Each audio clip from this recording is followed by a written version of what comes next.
Hello and Happy New Year. Today is January the 1st, 2024. And so I've had a request for me to videotape the next time I did a tumbler. So I have a couple of tumblers here that are just some that I use all the time out of my kitchen that I'm going to give a try on later on today. I have this tumbler that I tried I think I'm on almost a month and a half of having my Xtool M1 machine, but maybe around the third week or so, I tried doing a tumbler with the roller, and I don't think I used a high enough setting, and I did not quite get enough of the coating or the powder or the whatever this is off of it, and so it was black instead of being the shiny silver. But I actually like it pretty much, but there's still plenty of room on this tumbler that later on today I'm gonna try something else, increase my settings, and I'll share that too. I have some glasses out of my kitchen, just some glasses that I'm gonna try.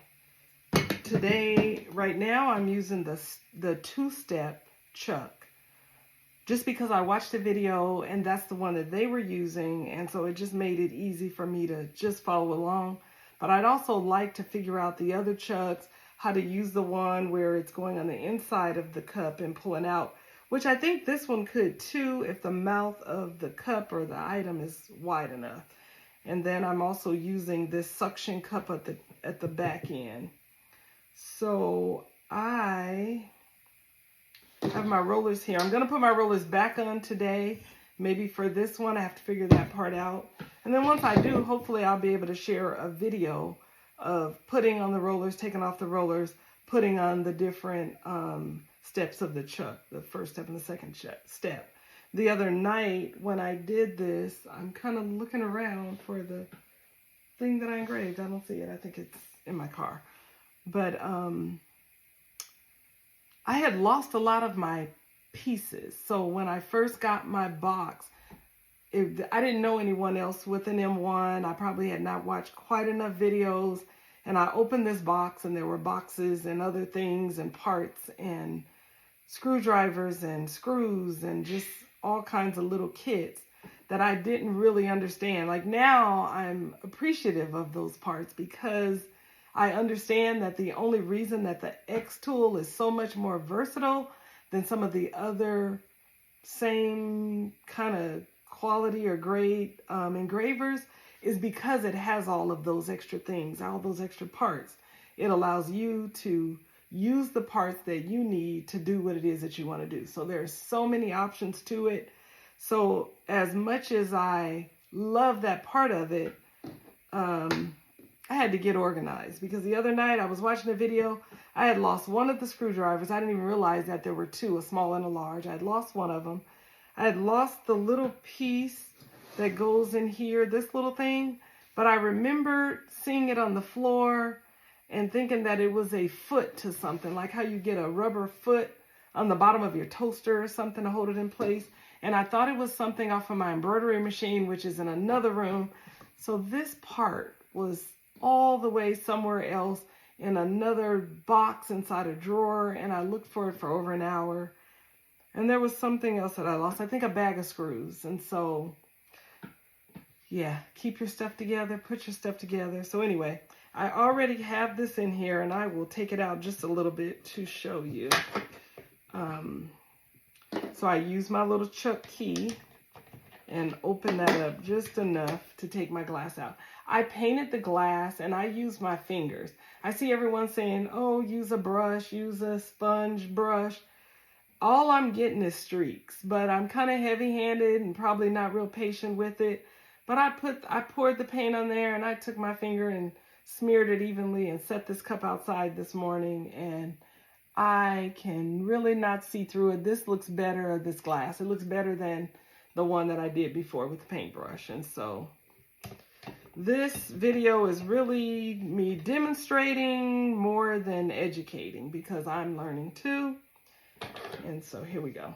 So I put it in here as evenly as I could, and I'm finger tightening this chuck. Then I'm going to take the key and turn it just a little.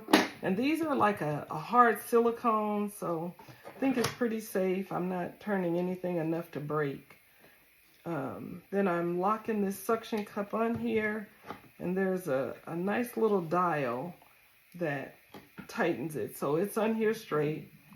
I had some problems with my last cup.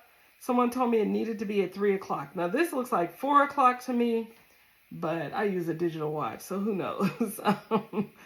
So I have it here, and I think it's the 12 and this side one that I'm looking for it to be at 3 o'clock.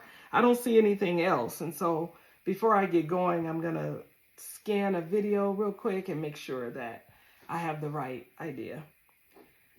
And so that's it for now. This is in here.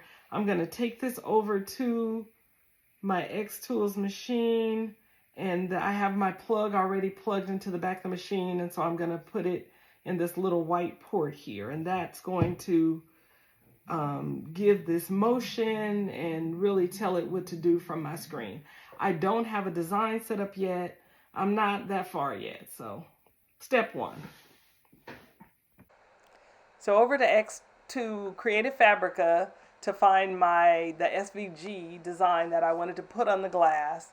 I just chose something simple. I looked around and found this Mr. and Mrs.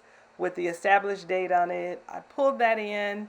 Ideally, I would have used Silhouette Studios to edit my design because that's just something I'm really familiar with. You can even use the Cricut software or any SVG software that you already know how to use would make it the easiest for you.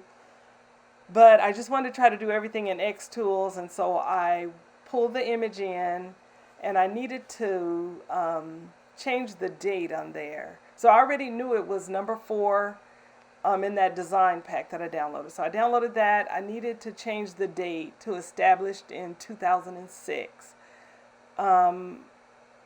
I just chose a simple font. I didn't want anything that was going to be too long and complicated because I just wanted, while I'm learning, I just want to get this done. I just wanted to be quick so that whatever mistakes I make, I can turn around and try it again. So I fixed that eventually and sent it over to my machine, and then pretty soon you'll be able to see what happened once it finished engraving. It is done. I skipped a lot of parts.